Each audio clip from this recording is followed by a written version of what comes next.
Hello everybody, it's Friday when I'm filming this video and I am here with a May wrap up for you guys. Actually trying to hurry right now to get out the door and go to Charleston with a group of 8 of my best girlfriends. So yeah, I have Charleston on the brain, Charleston, South Carolina, and I am so ready for this weekend, you have no idea, but I did want to film this wrap up because it's already the 9th of May. I read 5 books in May, which is pretty standard for me. I guess not lately, it's pretty good for me lately. In the month of May, I read 1 YA sci-fi book, 1 children's or middle grade fantasy book. I read 1 adult contemporary book, 1 YA paranormal / contemporary book, and then I read a Christian theology book, and I'm going to talk about all of those now. So one of the books I read was Nixia by Scott Rankin, and if you've been following my channel, you probably know that I already filmed a separate review, spoiler-free review for Nixia. This book though, guys, is so good. I seriously loved this book. It's a YA science fiction book, like I said, about a boy named Emmett, who he gets recruited by this giant communications company called Babel Communications to complete this mission with like 12 other recruits to basically go visit another planet called Eden. And in exchange for his services, he is promised a large fortune that will basically set him and his family up for life. And so basically their mission is to go to Eden and mine Nixia, which is like this, I guess, secret or mysterious substance that's quickly become one of the most sought after materials in the world. He also quickly realizes that all of the other recruits like him are broken in some way, whether it's their family lives or financial situations. Basically, they can't say no to this fortune.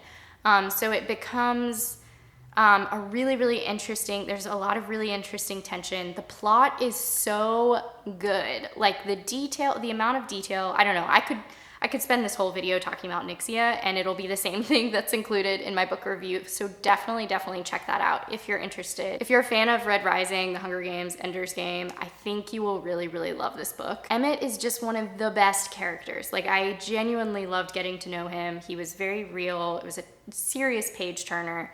And I'm not a huge science fiction, like action-packed reader, and I really enjoyed this book. So I think it's a great introduction to science fiction. If you're a YA reader but you don't read a lot of science fiction, I think you could still really enjoy it. Also, I know the author personally, and so he let me borrow one of the ARCs to read this book. It in no way affected my opinion of the book. Truthfully, I loved it. And it is coming out in September, I think September 12th of this year. So definitely go pick it up. You can actually go ahead and pre-order it now on Amazon. Maybe I'll leave the link down below if I can find it. Another book I read in the month of May was The Silver Chair by C.S. Lewis. Guys, this is is it the 6th book? Yeah, the 6th book in the Chronicles of Narnia series. You know, if you've been watching my channel for a little while, that I have been kind of slowly reading. I started out with a bang and read a few of them in December, didn't finish in the new year, kind of took a break from them, and then I came back to this month, and I really loved The Silver Chair. I didn't remember that much about this book. I know I had read it a long time ago when I was a kid, and with the other books, there were parts of it that were familiar to me or parts that I remembered about the plot, so I couldn't really go into it with fresh eyes. But with The Silver Chair, I don't know, I didn't remember anything about it, and I really loved it. Like, I was surprised. I thought that this would not be one of my favorites. Voyage of the Dawn Treader has always been my favorite in the series, but this one gave it a run for its money. I really enjoyed it. In fact, without giving anything away, there's a scene at the end that is really touching. I don't know how to talk about it without spoiling anything, so maybe I just won't go there, but let's just say it's very touching. And Aslan is in this book. A lot of characters from other books show up in this book, including Prince Caspian and Aslan and Eustace, of course. There's this scene where basically, in general terms, everything is made new. And there's just this beautiful picture of a life without sorrow and suffering. And it just brought a tear to my eyes. Like, it was just so beautifully written and surprising. And there's a character in this book called where is it, Puddleglum, I think? Let me find it. I think it's Puddleglum, and I loved him so much. He was frustrating at times, but he was so real. He was just kind of like a skeptical wet blanket. He was just my favorite. I like seriously found him so heartwarming, and I didn't remember him in the series, so yeah, I really enjoyed the silver chair. I'm excited because now I have the last battle. That's the last one left for me, and then I'll be done with this series, and I'm gonna kind of miss it. I'll have to revisit it soon. I also read The Unbecoming of Mara Dyer by Michelle Hodkin in the month of May. And you guys know, if you watched my library book sale haul recently, you'll know that I just picked this up and decided to kind of just go with it. It's been a while since I've read a YA paranormal / contemporary page turner that, you know, doesn't take a ton of effort to read and fly through, so that was really enjoyable. This story is addictive, and I know that so many people told me that. There were parts of it that I didn't love.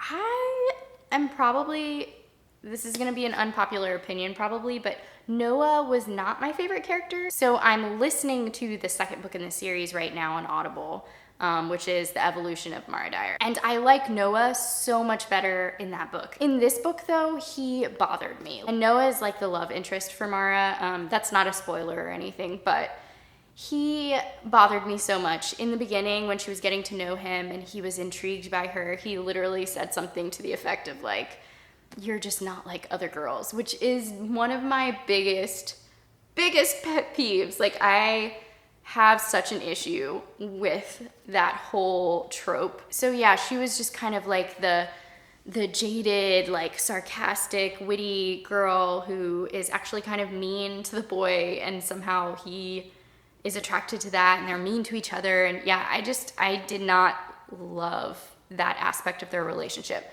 I was really invested in the story, and I wanted to know what was happening with Mara, and was very intrigued by, you know, the whole plot. The whole plot is very addictive, and the way that Michelle writes is so smooth, so easy to just dive right in. But Noah just really bothered me. I almost put it down a few times. Once their relationship evolved some, I did enjoy the story better. And now, like I said, I'm on the evolution of Mara Dyer because I had to know what happened. I was invested in the story. And now that I kind of have gotten to know Noah a little bit better, he's earned some of my affections. So anyway, yeah, I love the brother and sister relationship in this book is really heartwarming and refreshing. Honestly, you don't see a lot of that in young adult literature, but I'm excited to continue on with this series. And yeah, the audiobook narrator is good, except for her British accent for Noah is pretty horrendous. So yeah, I'm still enjoying it. It's not the kind of narration that puts me off to the story. And speaking of British accents, I also listened to My Not So Perfect Life by Sophie Kinsella on audiobook, and it was narrated by the best narrator. She just had the most amazing British accent. I loved it. This is actually the first ever Sophie Kinsella book that I've ever read / listened to. Some of you know that I have Finding Audrey, and I've been talking about reading it forever, and I just have not picked it up, but I think I'm going to now because I like Sophie Kinsella's writing. I don't know, this book did not blow me away. I feel like it's just kind of like the equivalent of a show you would watch on Netflix to kind of have on in the background, and you're like mildly interested in the characters, but you're not super crazy about the story, or I don't know. It was sort of like, it was entertaining, kind of mindless, contemporary that was pretty predictable. I'm not gonna lie, it was pretty predictable. I would give it like a 2 or 3 star, but because the narration was so animated, I was able to stick with it. Like I just kind of kept listening to it while I was getting ready for the day or driving or something. If I were physically reading it, I don't know if it would have held my attention. My Not So Perfect Life is about a girl named Katie who ends up moving to London from a small town country home, and she just has this picture of what the London city life is all about. And so she starts out with like a junior, like entry-level job at a branding marketing firm. The whole story is kind of centered on her relationship with her boss, whose name is Demita, I believe. And she just has this obsessive kind of, I don't know, like opinion of Demeta's idyllic life. Like she just thinks that she has this perfect life because she's her boss, and she just seems to live such a glamorous life and has all of this money and has, to Katie's perspective, she has the perfect husband and kids, and Demeta is kind of like this scary, unapproachable boss who, like I said, seems to have it all together. And so, judging by the title of the book, I'm sure it's not hard to realize that she quickly learns that life isn't perfect. Actually, the blurb on the back of the book kind of says a little bit more than I feel comfortable saying. I don't feel like it's a spoiler, but it really tells you the whole plot. So I'm not gonna say what that is, but basically her life sort of spins into chaos. Things don't appear as they seem. And she ends up helping her dad and her dad's girlfriend or fiance, I can't remember. She helps them with starting up a glamping site on their farm, which is basically glamorous camping, if you haven't heard that term. And it's pretty funny. There's a love interest in it that I thought was adorable. Pretty predictable, but definitely adorable. Yeah, it's a heartwarming story about female friendship and the assumptions that we have, the assumptions we carry for people. It's heartwarming. You get to see Katie really come into her own skin and stand up for herself and mature in ways that you hope that she'll mature in the beginning of the book. Definitely predictable, but still entertaining and adorable. I think this book does a good job of poking fun at kind of the judgments that we make about each other, especially with our edited lives. Like right now I'm making a video and it's totally edited. Social media can be that way too, and I feel like this book does a good job of exposing that and sort of poking fun at it, because we all create this image of who we are online, and we kind of do that in real life too. We present ourselves in certain ways to people, and I really enjoyed that part of the book. And also I worked in marketing and branding for a little while, so that was really enjoyable too, to see like what her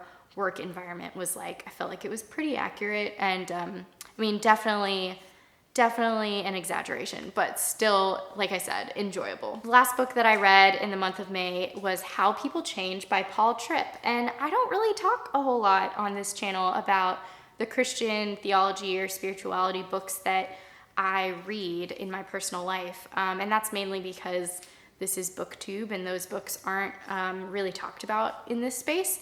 But I figured some of you may be interested in that. If you're not, this is the last book that I'm gonna talk about, so you can peace out and I won't be offended. But basically, this book was incredible to me. I read it with a group of some of my close girlfriends, and it has really stuck with me. It's basically about how people change, go figure. And it's pretty dense. Like, I don't know, as you can see, I've tabbed a lot to go back to, but it's not the kind of book that you can read in one sitting. It's pretty dense. Like, I would say reading 20 pages a day was like a lot for me. Some of the tabs that I put in here, just to kind of give you an overview of the sections that I really enjoyed. I have the cross-centered life. I have real heart change, what it means to have real heart change. This was one of my favorite chapters.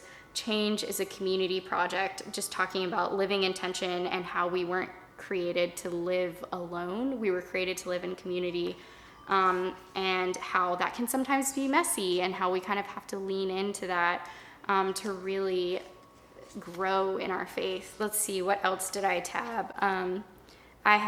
This is kind of nerdy, but there were these illustrations throughout the book that were just really helpful with thinking about what sanctification means and how to apply some of these big picture ideas and themes to my life. This is straight up biblical content, so if you're not into that, I mean, obviously you wouldn't want to pick up this book. But if you are a Christian and you're looking for or you're interested in Christianity and you're looking for some books about just what it looks like to have lasting change take root in your life through Jesus, then you may be interested in this book. So yeah, it's not flashy, it's not fancy, and I will say the sentence case, as an editor, the sentence case titles and some of the punctuation and grammar in here made my eyes twitch several times. But I really, really enjoyed it, and I was able to overlook some of those things. And since this is like a teaching material, it doesn't have a plot, I figured I would read the back of it so that you can get a better sense of what it's about. If you've ever tried, failed, and wondered why, you need How People Change. This book explains the biblical pattern for change in a clear, practical way you can apply to the challenges of daily life.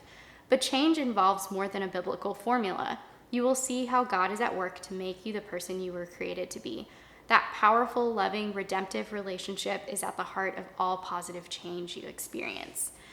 So yeah, that kind of summarizes everything. It's definitely not an emotionally driven book. It's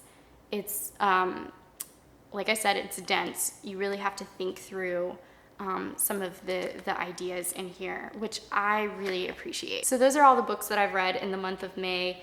I think when I get back from Charleston, I may try to film a currently reading video, since I haven't really been staying on top of my TBRs lately. I hope that you're having a great month so far, that you're reading a lot of great books, and that you're watching a lot of great content, and I will talk to you later. Bye.